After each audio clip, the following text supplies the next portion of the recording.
Gracias por pagar el precio que no podíamos pagar.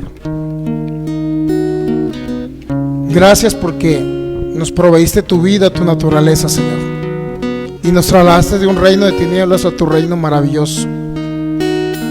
Gracias porque tú eres nuestra vida, Cristo. Tú eres nuestro todo, Señor. Te adoramos en este tiempo, en todo tiempo. Estamos siendo edificados en ti, en tu palabra y en la maravillosa verdad de la bondad de nuestro Padre Celestial. Cada día, Señor, te adoramos y te bendecimos, porque gracias a ti estamos vivos. Gracias a ti tenemos proveído todo: sanidad para nuestros cuerpos, alimento, vestido de vida, casa, Señor. Gracias a ti. Gracias porque no hay otro Dios más bueno que tú. Gracias, Padre maravilloso. Espíritu Santo, muéstranos, revélanos esta verdad acerca de Cristo, pero también revélanos acerca de la bondad de nuestro Padre, del amor inigualable. Gracias por ese amor tan grande. Gracias, Señor. Creemos que tenemos espíritu, sabiduría y de revelación, tal como el apóstol Pablo lo habló en Efesios 1:17, que se han alumbrado los ojos del entendimiento y podamos comprender cuál es nuestra herencia en los santos y cuáles son las riquezas de tu gloria y de tu gracia. Señor, te adoramos. Espíritu Santo, te damos gracias porque eres el guía, el maestro, el que nos guías a Cristo, pero también nos enseñas acerca de la bondad maravillosa de nuestro Padre eterno. Te adoramos, Señor, en este tiempo. Creemos que tenemos la mente de Cristo para pensar, hablar y actuar como Cristo, porque somos tus hijos, somos tu iglesia, tu cuerpo.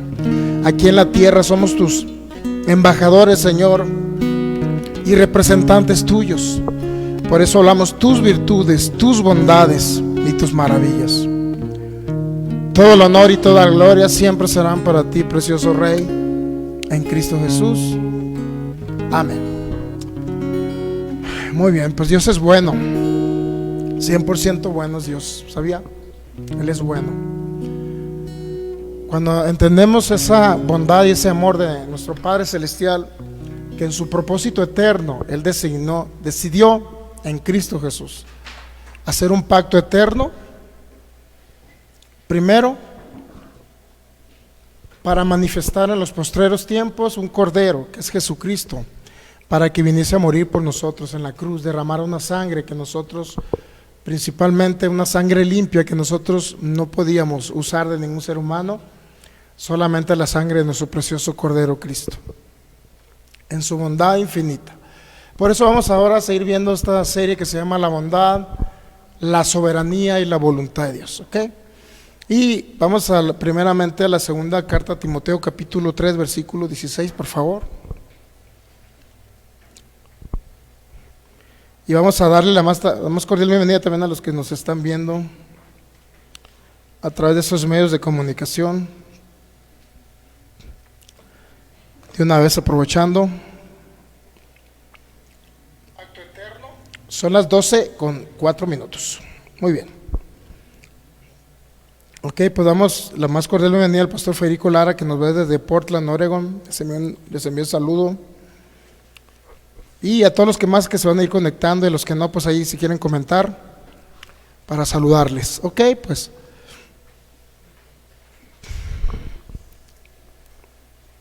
Segunda carta a Timoteo.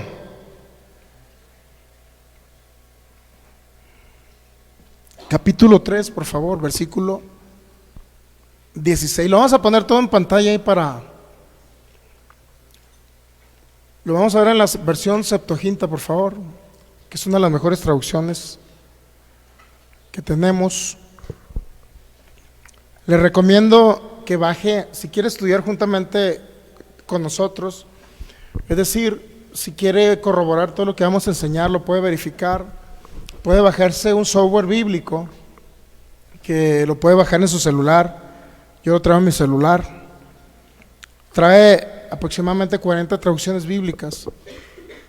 Se llama eSword, o sea, E-SWORD.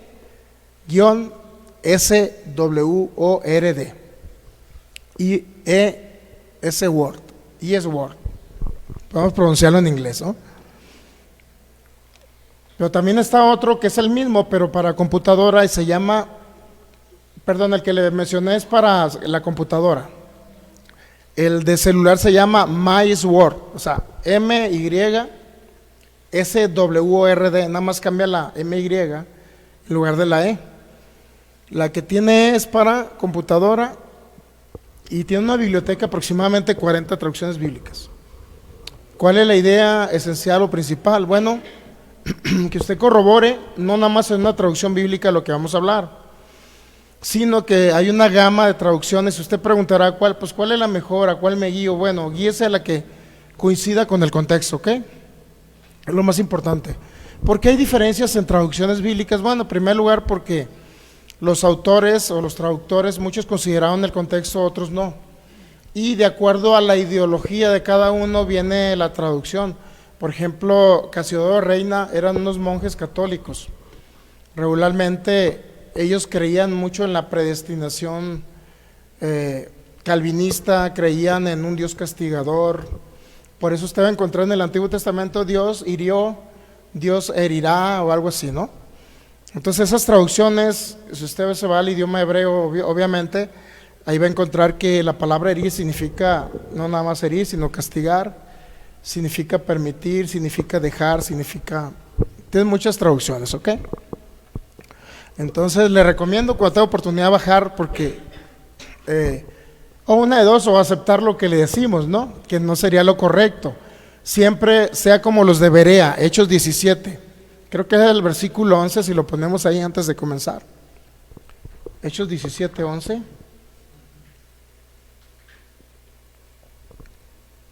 ¿Me puedo pedir? Por favor. Gracias. Dice, estos eran más nobles que los que estaban en Tesalónica, pues recibieron la palabra con toda solicitud, escudriñando cada día las escrituras para ver si estas cosas eran así. Mire, cuando habla de las escrituras estamos hablando del Antiguo Testamento. Cuando Pablo les hablaba a los judíos de una sinagoga, en este caso eran los de Berea, dice que eran más nobles que los de Tesalónica, porque recibieron la palabra, pero ¿qué cree? Escudriñando cada día para ver si era así lo que el apóstol Pablo les decía. Es muy importante que usted verifique y no se deje guiar por lo primero que oye. El problema de las doctrinas o las doctrinas cerradas, o que no son, yo siempre lo he dicho así, mire, a fin de cuentas, todos los que están en Cristo son salvos, ¿estamos de acuerdo? Hablamos en contra de un sistema que se llama soberanía, predestinación. Yo creo en la soberanía, en la predestinación, pero no la de Calvino. Calvino vivió por allá en 1500 y feria. Yo creo en una soberanía no arbitraria, sino una soberanía bíblica, es muy diferente. Entonces, el tema que estamos viendo ahorita básicamente está relacionado a eso, a cómo poder entender la Biblia, cómo poder analizar la Biblia, cómo poder comprender pasajes que son de difícil comprensión, ¿ok? Y analizando todo en un contexto para que a usted le quede claro, ¿ok? Entonces, ¿qué tiene que hacer usted? Pues verificar si lo que el pastor Sergio Soto le dice es verdad, ¿no? ¿Estamos de acuerdo? Ok, segunda carta a Timoteo 3:16, versión Septuaginta, dice así.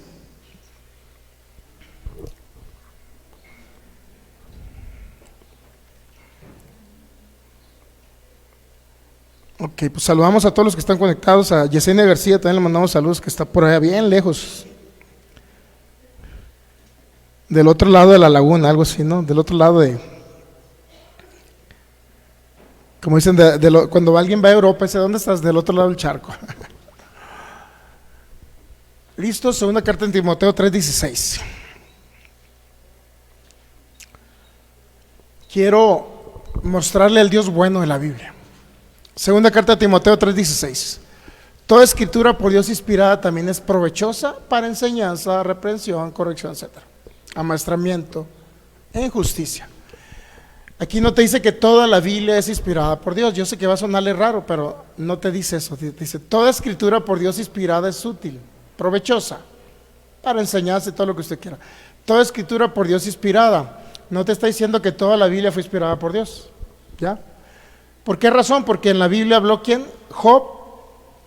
Dijo, ¿recibiremos de Dios el bien y el mal no lo recibiremos? Job 1:21, Jehová dio y Jehová quitó, Jehová da la vida y Jehová la quita.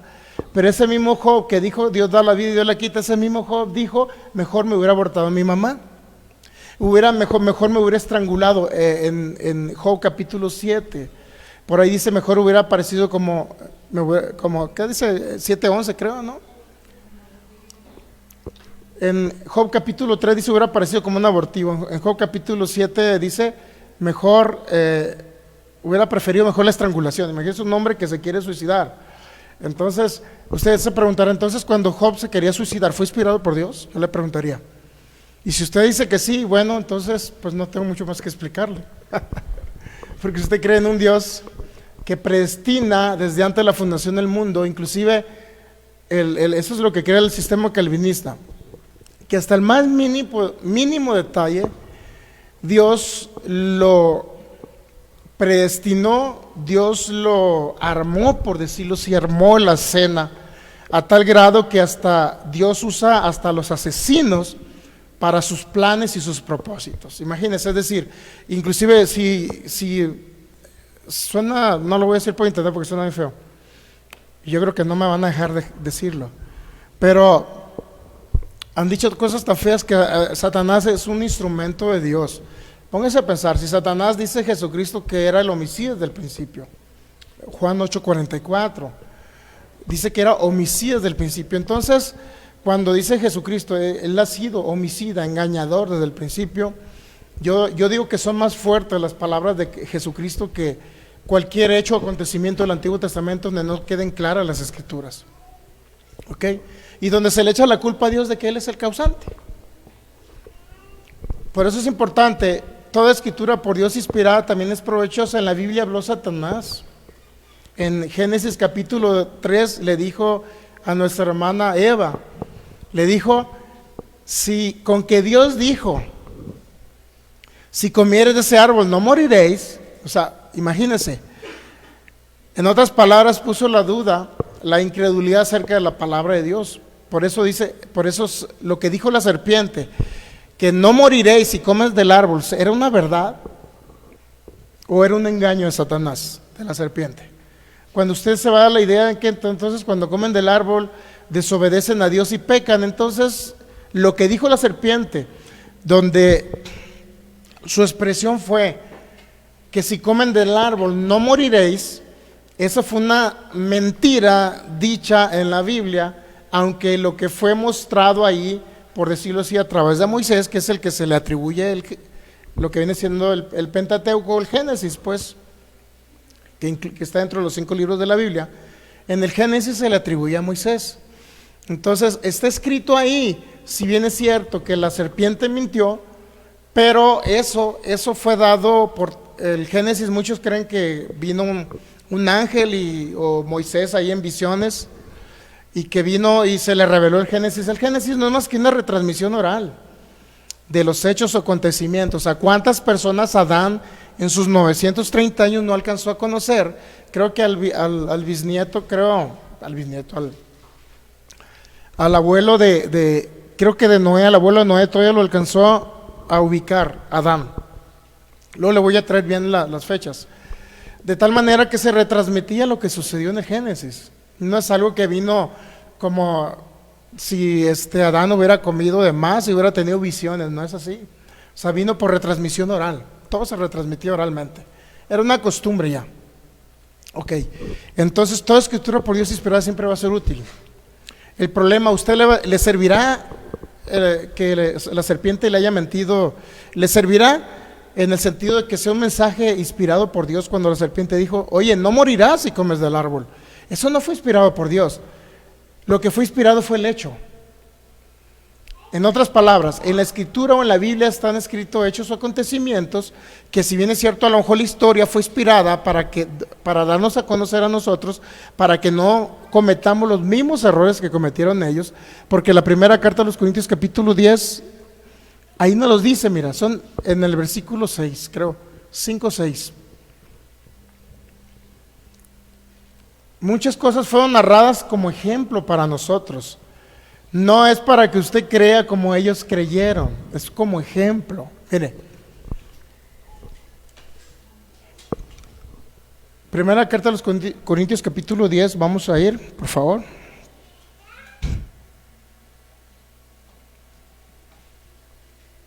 Versículo 6. ¿Qué nos está narrando el autor a los Corintios, Pablo?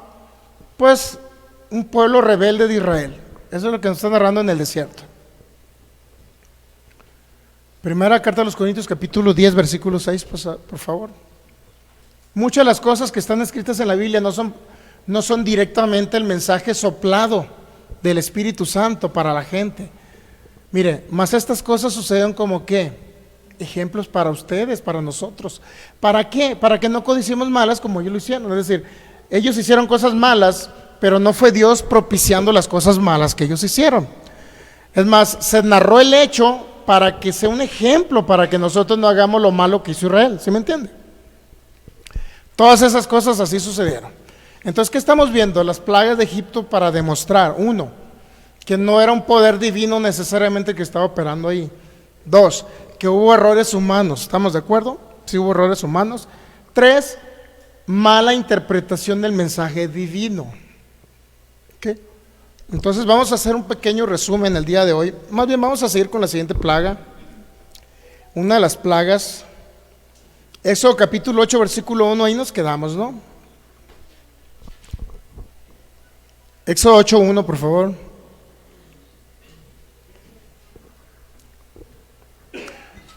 Éxodus 8:1. Entonces Jehová dijo a Moisés. Cuando usted escucha la frase Jehová dijo a Moisés, ¿usted cree que era directamente Moisés escuchando la voz de Dios? ¿O alguien estaba viendo el mensaje que Dios le estaba retransmitiendo a Moisés? Y para que alguien viera el mensaje que Dios le estaba retransmitiendo a Moisés, significa que era un testigo presencial. ¿Sí? ¿Estamos de acuerdo o no? Porque aquí no es Moisés. Entonces Moisés hubiera dicho, el Señor me dijo, pero aquí no dice eso. Dice, Jehová dijo a Moisés. ¿Ok? ¿Estamos de acuerdo en ese sentido? ¿Sí? Entra a la presencia de Faraón y dile, Jehová ha dicho así, deja ir a mi pueblo para que me sirvan. Versículo, de ahí nos vamos a ir hasta el 5, porque eso ya lo vimos, nada más es un pequeño repaso.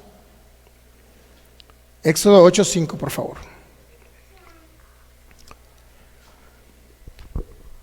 Entonces, ¿qué fue el causante de las plagas? Si usted le agarra el rollo a este asunto del análisis contextual que vamos a hacer del Éxodo, va a entender toda la Biblia, va a entender la inspiración de las Escrituras.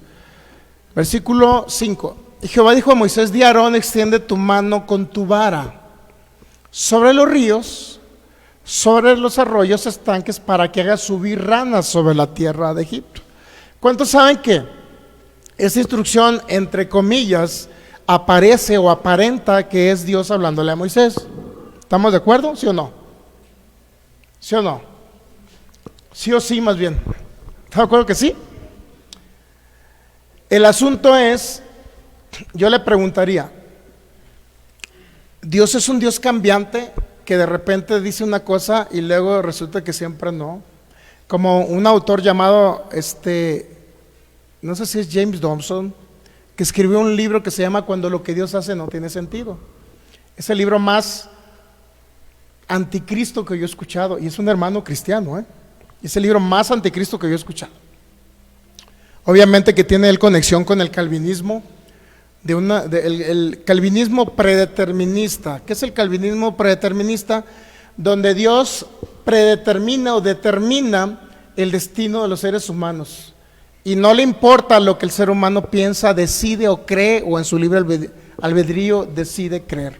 Ese es el determinismo calvinista, es decir, Dios eligió unos para que se vayan al infierno y Dios decidió otros soberanamente para que unos se vayan al cielo. Ese es el determinismo que Dios determinó todo ya, pues. Es decir, usted no tiene que predicar el evangelio porque Dios va a salvar a los que Él ya escogió desde la fundación del mundo. Esa idea, mi hermano, está en una gran parte de la iglesia cristiana. En una gran parte de la iglesia cristiana. De tal forma que ya lo traducen también en algunas iglesias pentecostales, se lo llevan hasta la sanidad física, porque cuando habló Calvino habló de la salvación eterna. Entonces, luego lo traducen a la sanidad física y dicen, bueno, Dios tendrá misericordia de unos y de otros no. Es decir, sanó a unos porque Él lo decidió y a otros no lo sanó porque no quiso. Y ahí viene un gran problema teológico respecto a lo que la Biblia dice. Si envió a su Hijo para salvar a todo el mundo, ¿cómo es posible que pensemos que a unos sí y a otros no? Póngase a pensar, nada más tan sencillo, Juan 3:16, porque de tal manera amó Dios al mundo. No amó a unos elegidos y a otros decidió enviarlos a una condenación eterna. O sea, ese es un Dios tan drástico, por lo menos no es mi Dios, no es mi Padre, no es el Padre que la Biblia muestra. Por eso necesito explicarle muchas cosas de la palabra para que usted entienda y entienda que Dios es su Padre. Pero dice, pero el Padre al Hijo que ama lo castiga, ¿no? Pues sí, pero castigar en el sentido de la Biblia no significa que le va a enviar una enfermedad. Entonces el ser humano se cree más bueno que Dios, porque el ser humano no es posible inyectarle un virus a su hijo para que se muera, pero resulta que Dios sí lo hace. ¿Será más bueno el ser humano que Dios, aunque sean cristianos? Aquí arrasamos con todo. Cristianos, no cristianos, ¿serán más buenos que Dios? No serán nunca más buenos. Por eso usted tiene que conocer al Padre de las luces. Santiago 1:17, por favor. Antes de continuar con lo de las famosas plagas.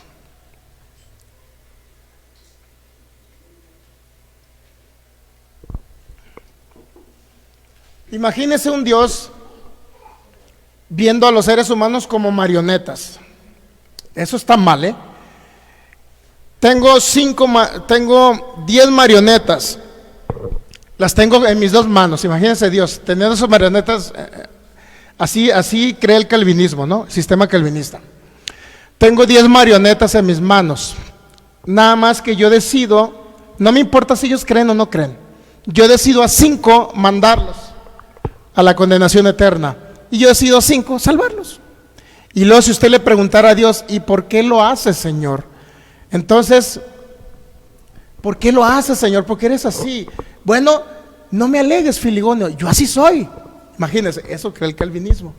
O sea, no le importa si el ser humano cree o no cree, y al que no cree, como ya es de los predestinados para ser salvos, Dios va a hacer todo lo que sea, todo lo posible y lo imposible para salvarlos. Es decir, le puede matar hasta un hijo para que usted sea salvo. ¿Será la naturaleza de nuestro Padre así? Imposible. ¿En qué nos quedamos? Toda buena dádiva, mire, y todo don perfecto, todo lo bueno que se nos ha dado, es lo que quiere decir. ¿Desciende de quién? De lo alto, del Padre de las luces, en el cual no hay mudanza. ¿Qué significa que no hay mudanza? No hay cambio. Él no cambia. Ninguna sombra de variación. Él determinó un propósito en Cristo Jesús de venir a rescatar a la humanidad, y eso no lo va a cambiar nadie. Ni una traducción bíblica, ni el concepto errado de un hombre que interpretaba mal el mensaje de Dios. En este caso Moisés. Números 20, versículo 8 creo.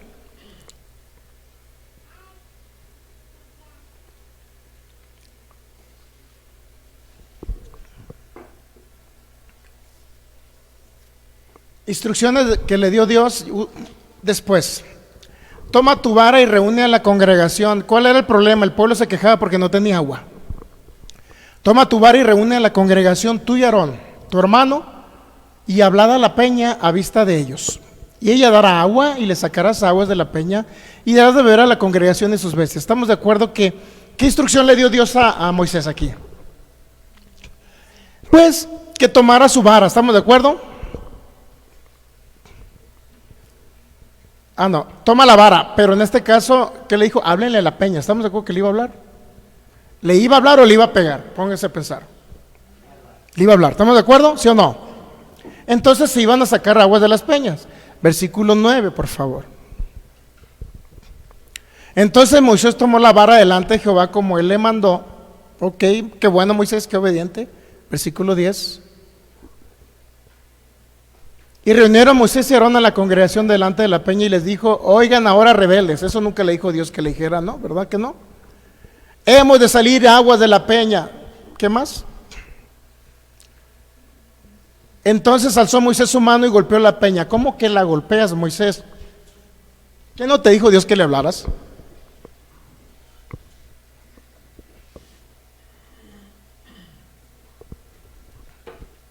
¿Estamos de acuerdo que desobedeció a la voz de Dios? ¿Sí o no? No lo vamos a juzgar a Moisés. Vivió en un antiguo pacto de sombras, tipos y figuras, donde la voz de Dios a lo mejor no era tan nítida como ahora que habitan los creyentes. Aún que el Espíritu Santo habita dentro de nosotros, ya no está afuera, en Él estaba afuera. Venía la voz de afuera. El Espíritu Santo reposaba sobre los profetas, no vivía dentro de los profetas. Ahora habita, somos templo del Espíritu Santo, habitación de Dios. Si ahorita en la actualidad usted va a congregaciones cristianas, pentecostales, y empieza la hermanita profetizando y resulta que era el chisme de la semana, pues, ¿me entiende? Profetiza, es que, le pasó a una tía mía que está en la iglesia unitaria, allá en la ciudad de Los Mochis. Resulta que su esposo pues no se acercaba a la congregación, de eso donde usan velos, sí les ha ubicado, ¿verdad? Unitarias. Y resulta que el señor pues iba y se quejaba con el pastor y con las hermanas, mi tía, diciendo: no, es que mi esposo no quiere recibir a Cristo, no quiere nada con Cristo, y se la lleva en la mentada cantina a Los Parrales. Y bueno, resulta que la primera vez que el señor quiso ir a la congregación, imagínense, iba a recibir un mensaje del Señor, un consuelo del Señor, un mensaje de aliento para que creyese en Jesucristo, y no, de volada se para una hermana a profetizar: a ver, Filigonio, dice el Señor que ya no te sigas parando en la cantina a Los Parrales. Dios mío, dice el Señor. ¿Sabía que en nombre del Señor se han dado tantas atrocidades en las palabras proféticas de sabiduría o de conocimiento? Esa es una burla al Espíritu de Dios, hacer ese tipo de cosas. O sea, hablar porque me enteré del chisme. Y hay muchos pastores que hablan del chisme de la semana también, que si tal persona se portó mal, ahí van el domingo a tirar piedras, en lugar de enseñar tantas cosas que hay en la palabra. Pero bueno, y esa es otra historia, ¿no? Muy bien, saludamos a todos los que están ahí conectados, les enviamos un abrazo. Muy bien, entonces, ¿la regó o no la regó Moisés? Le pegó a la peña en lugar de hablarle. Versículo 12. Era un ser humano que cometía errores, pues. Y Jehová dijo a Moisés y Aarón: por cuanto no creíste en mí para santificarme delante de los hijos de Israel, por tanto no meteréis a esta congregación en la tierra que les he dado. No van a pasar a la tierra prometida de Canaán. No pasaron a la tierra ellos. Y luego usted se preguntará: ¿qué injusto sería Dios que por golpearle una peña, o sea, por desobedecer un mínimo detallito, ya no pasaran a la tierra prometida? ¿Sí no sería una injusticia? ¿Sí o no? Pero Dios no es injusto. Para que llegaran a este hecho es porque había error tras error, tras error, tras error en el Éxodo. No era esto era lo último que derramó el vaso de agua. Pero veamos Éxodo, por favor. Nos quedamos en el capítulo 5, Éxodo 8:5.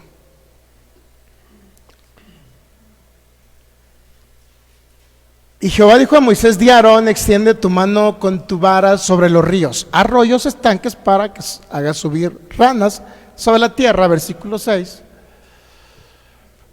Entonces Aarón extendió su mano sobre las aguas de Egipto y subieron ranas que cubrieron toda la tierra de Egipto. ¿Estamos de acuerdo que si leemos hasta ahí, Dios es el autor de las ranas? ¿Sí o no? Pero usted ya leyó el capítulo 4. Ya leyó que no era la vara de Aarón, sino la vara de Moisés la que tenía que pegar. Y no tenía que pegar los ríos, tenía que sacar el agua del río fuera. Versículo 7.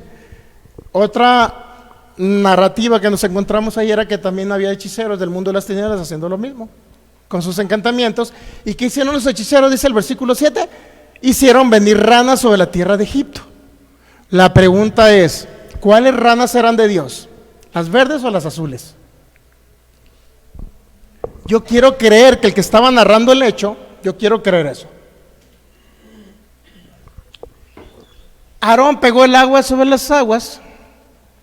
Luego de que Aarón pegó con su vara en las aguas, luego los hechiceros pegaron con sus varas las aguas y salieron ranas, pero el autor dijo que era Dios el que las había hecho salir, las primeras, y de las segundas era Dios los hechiceros que le habían hecho salir. Usted puede ver literalmente que el mundo de las tinieblas está operativo ahí, haciendo salir ranas. El asunto es cuando alguien le explica la Biblia y se le explica nada más en un solo sentido y dice que nada más Dios fue el que mandó las plagas. Contexto, siempre cuando alguien le diga Dios mandó las plagas, pastor, lo básico y lo más sincero delante del Señor es analizar un contexto, ¿no cree? ¿No cree? Digo, sería sincero, esa es una sinceridad delante del Señor. O sea, no quedarme porque así me lo platicó el pastor Anastasio, el Anastasio se lo dijo al Clodomiro, y luego el Clodomiro se lo dijo al Filigonio, y el Filigonio se lo dijo a usted.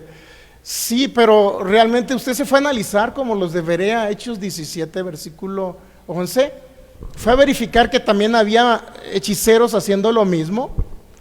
¿O por qué toda la responsabilidad es para nuestro Padre Celestial? ¿Por qué? Bueno, porque no nos dejamos ir con la idea de que alguien me dijo. Y así está, le llaman muchos el teléfono, no sé, la cosa del teléfono descompuesto, ¿no? Llega uno y le dice al otro, el otro le dice al otro y ahí se va. Pero aquí podemos ver el mundo de las tinieblas trayendo plagas, ¿estamos de acuerdo? Entonces, no toda la responsabilidad para el Señor, ¿estamos de acuerdo? Es algo que tenemos que comprender, que no toda la responsabilidad es para Dios. Hubo un error también humano, hubo errores humanos, por lo cual se dieron las siguientes 10 plagas. La idea de Dios es que no vinieran 10 plagas, la idea de Dios es que mostrar su poder ante Faraón solamente con 3 señales. ¿Estamos de acuerdo? Muy bien, entonces ahorita vamos a hacer un pequeño resumen. Ahora bien, Hechos capítulo 8, versículo 12.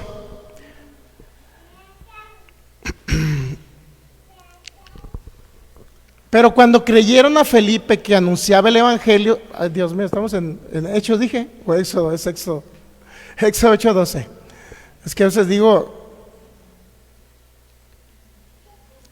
estamos en el Éxodo. Entonces salieron Moisés y Aarón de la presencia de Faraón y clamó Moisés, o sea, Faraón le pidió que orara a Dios para que quitara las ranas, pues sí me entiende. Bueno, es Éxodo 8, versículo 12, ¿no?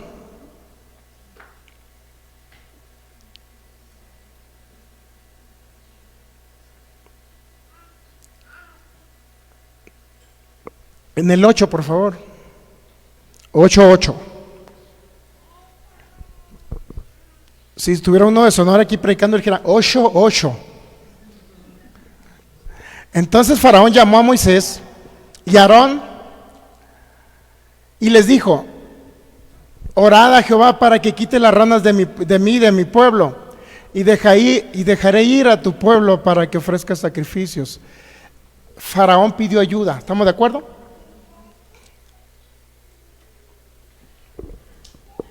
Pero ¿por qué pide ayuda para sacar cuáles ranas? ¿Las de Dios o las de los hechiceros? Si está pidiendo ayuda es porque sabe que Dios va a quitar algo que vino del mundo de las tinieblas. Imagínese a Dios, imagínense todos los piojosos de la colonia, suponiendo, Dios mío, todos los piojosos de la colonia aquí, imagínense, ¿será Dios el culpable? Yo le preguntaría, no, porque Dios no tiene nada que ver con imagínense Dios, a ver, voy a mandar piojos, órale, todos llénense de piojos, no tiene ni un sentido. Bueno, entonces pide ayuda para que quiten las ranas que sus propios hechiceros mandaron, porque también hechiceros mandaron ranas, ¿sí o no? Entonces, ¿por qué pide ayuda a Dios? Porque sabe que si los hechiceros mandaron ranas, los mismos hechiceros podían quitar las ranas, ¿estamos de acuerdo? Pero ¿por qué no podían quitar las ranas? Y tuvieron que acudir a Dios, porque las ranas no venían de Dios. Bueno, sigamos leyendo pues, versículo 12, Necesito darle más constancia para que quede claro, ¿no? Entonces salieron Moisés y Aarón de la presencia de Faraón, y clamó Moisés a Jehová tocante las ranas que había mandado a Faraón. Versículo 13. E hizo Jehová conforme a la palabra de Moisés, y murieron las ranas de las casas, de los cortijos y de los campos. ¿Ya? Ese sí es un acto divino, quitar las plagas. ¿Se da cuenta? Muy bien, entonces si Dios hubiera querido destruir Egipto, veamos la plaga del granizo. Y luego vamos a hacer un pequeño resumen. Éxodo capítulo 9, pasamos al 9, por favor. Versículo 13. Aquí vamos a ver el castigo divino. Entonces Jehová dijo a Moisés: levántate de mañana y ponte delante de Faraón y dile: Jehová, el Dios de los hebreos, dice así: deja ir a mi pueblo. Versículo 14. Porque yo enviaré esta vez todas mis plagas a tu corazón, sobre tus siervos y sobre tu pueblo, para que entiendas que no hay otro como yo en toda la tierra. Estamos de acuerdo que Dios iba a enviar. ¿Cuál es la idea que enviara todas las plagas? Entre comillas, de acuerdo a lo que dice el autor. ¿Cuál es la idea que enviara plagas? Si creyésemos que Dios envía plagas, ¿cuál es la idea? Tratar de destruir lo que tiene Faraón, ¿no? ¿Sí o no? Para que Faraón agarre el rollo, ¿estamos de acuerdo? Entonces, ¿por qué? Entonces, ¿cómo explicamos lo siguiente? Versículo 17, por favor. Todavía te ensoberbeces contra mi pueblo para no dejarlos ir. 18. He aquí que mañana a estas horas yo haré llover granizo muy pesado, cual nunca hubo en Egipto desde el día en que se fundó hasta ahora. 19, por favor. Estamos de acuerdo que son palabras de Dios dichas en este caso para que Moisés le dijera a Faraón, ¿sí? Estas son palabras de Dios para Faraón dichas a través de Moisés, ¿ok? Mire lo que le dice Dios a través de Moisés a Faraón. Envía pues, es decir, Faraón, envía pues a recoger tu ganado y todo lo que tienes en el campo, porque todo hombre, todo animal que se halla en el campo y no se ha recogido a causa del granizo caerá sobre él y morirá.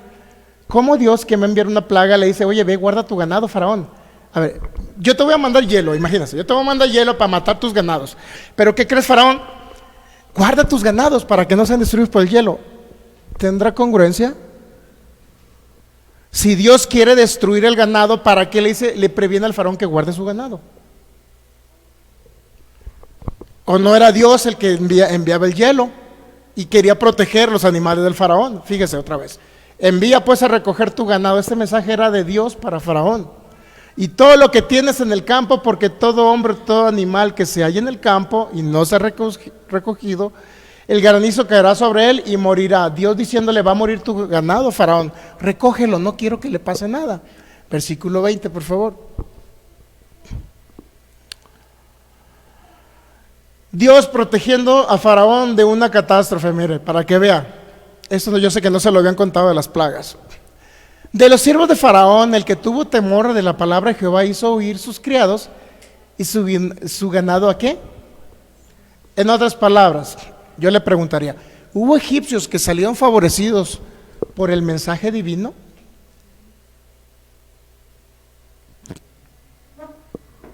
Si todo Egipto guarda sus ganados debajo de sus bodegas, como lo dijo el Señor, aunque hubiera enviado el Señor hielo, suponiendo que él hubiera enviado el hielo, ¿no?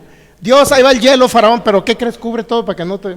Imagínense, Dios, ahí te va el hielo, Faraón, órale, zas, y todo, como guardan su ganado, no le pasó nada al ganado. ¿Tendría algún sentido esto? Que Dios quiera enviar hielo y luego le diga: protégelo. ¿O es una mala interpretación del mensaje que recibió la persona que estaba oyendo la palabra de Jehová? Palabra de Yahvé, como le quiera llamar. No tendría ni un sentido. ¿Le iban a explicar a usted que también dentro de las plagas Dios protegió a los egipcios? ¿Había alguien que había escuchado algo así? ¿Había usted escuchado alguna vez? ¿No? Ni un predicador se lo había dicho, que Dios le había dicho a Faraón que cuidara sus...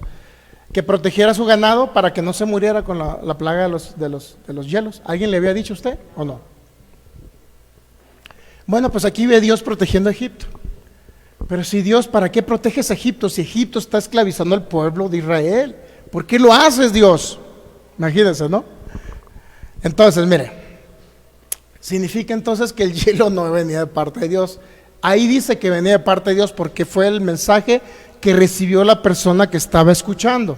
¿Estamos de acuerdo? Entonces regresemos otra vez, como un resumen, por favor. Un resumen rápido. Bueno, Éxodo 9:22 de una vez aprovechando. Éxodo 9:21. Mas el que no puso en su corazón la palabra de Jehová, dejó criados y sus ganados en el campo. ¿Y qué cree que pasó? Fueron destruidos. 22, por favor. Y Jehová dijo a Moisés: extiende tu mano hacia el cielo para que venga granizo en toda la tierra de Egipto, sobre los hombres, sobre las bestias, sobre toda la hierba del campo, en el país. 23. Y Moisés extendió su vara hacia el cielo, y Jehová hizo tronar y granizar, y el fuego se descargó sobre la tierra, y Jehová hizo llover granizo sobre la tierra. Y luego dice el 24, ¿y hubo qué más? Aparte del granizo. Yo le preguntaría, ¿en qué momento Dios dijo que iba a mandar también aparte del granizo, fuego? ¿Verdad que no dijo que iba a mandar fuego? ¿Pero por qué mandaste fuego, Señor? Entonces estás incumpliendo tu palabra, Señor. Dijiste que puro granizo, ahora nos cumples. Algo así, ¿no? Pero de repente hay fuego. Lo que quiere decir entonces que hay un relajo en el que está recibiendo el mensaje divino. Entonces primero el hielo, ahora resulta que es hielo y fuego. Entonces por fin, Señor, o es hielo, o es fuego, o es la combinación. Pero ¿en qué momento le dijo a Moisés que iba a venir la inventada plaga del hielo más unido al fuego? En ningún momento. Éxodo capítulo, vamos a ir a un resumen general. Éxodo 3:16. Los mensajes que recibió Moisés.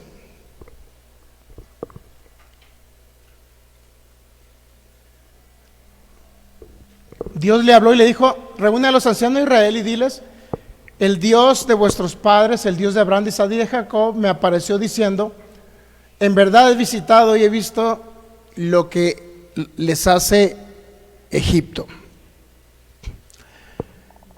Éxodo 3:18, por favor. Y oirán tu voz, e irás tú y los ancianos de Israel al rey de Egipto. Es decir, vas a ir primeramente con los ancianos de Israel y luego después vas a ir con Faraón. E irás tú y los ancianos de Israel al rey de Egipto. ¿Quiénes iban a ir a visitar al rey de Egipto? ¿Nada más Aarón y Moisés, o iban a ir con los 70 ancianos? Estamos de acuerdo que eran ancianos. Regularmente el Sanedrín estaba compuesto, de 70 ancianos.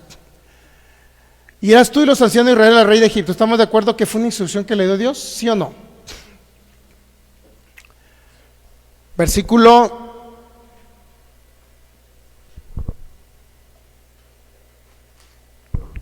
en la palabra de Dios para todos, por favor, esta traducción, no sé si la tengan ahí, palabra de Dios, ya que me ubiquen palabra de Dios para todos, ahorita le doy el texto bíblico. Palabra de Dios para todos, Éxodo 3:20, por favor. Es una muy buena traducción del texto bíblico. PDT. En lo que va esa, vamos a Éxodo 4:1, por favor.